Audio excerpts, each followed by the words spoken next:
In the past few months, we've all suffered through the COVID-19 pandemic. It caused the loss of mothers, dads, children, brothers and sisters, grandparents, aunts and uncles. And I must say that I've been incredibly lucky in this regard. So far, COVID-19 has not touched anyone in my family. But COVID-19 not only brought sickness and death, but it also brought about a financial cataclysm to millions across the United States and around the world. There was an earlier financial catastrophe in our history. It started in 1929 and lasted over 10 years.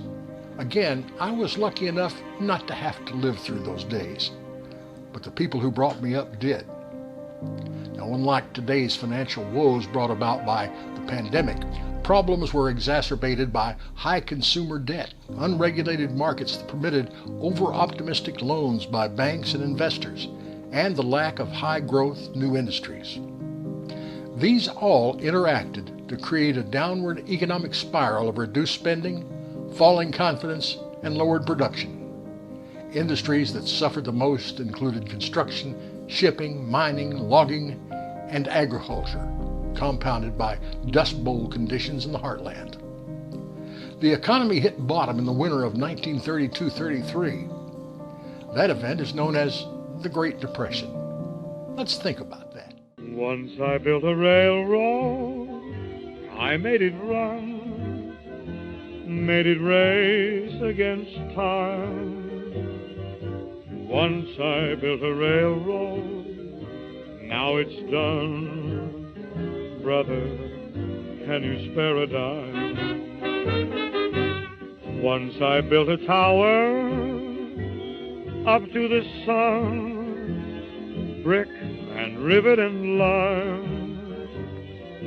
Once I built a tower, now it's done. Buddy, can you spare a dime? I didn't put together that sequence to say that we're not suffering as much as those in the 1930s. I did it to help us understand that as horrible as that nightmare was, they got through it. That comes from an attitude that I developed as I got older.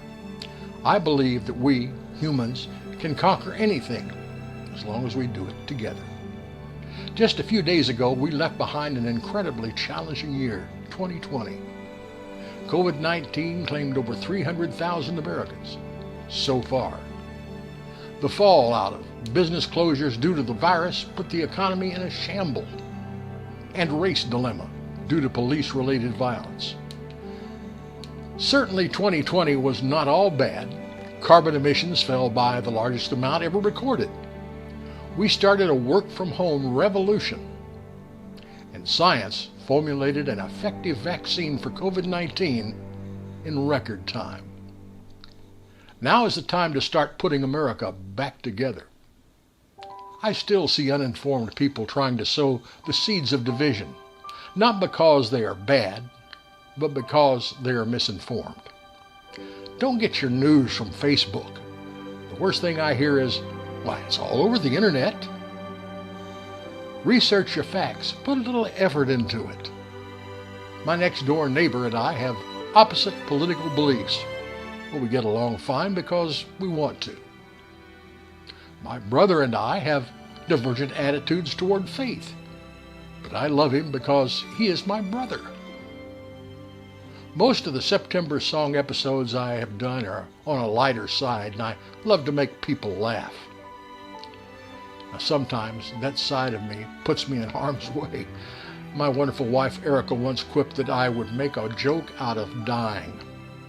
I have no doubt that she is right. But sometimes you just have to take a stand.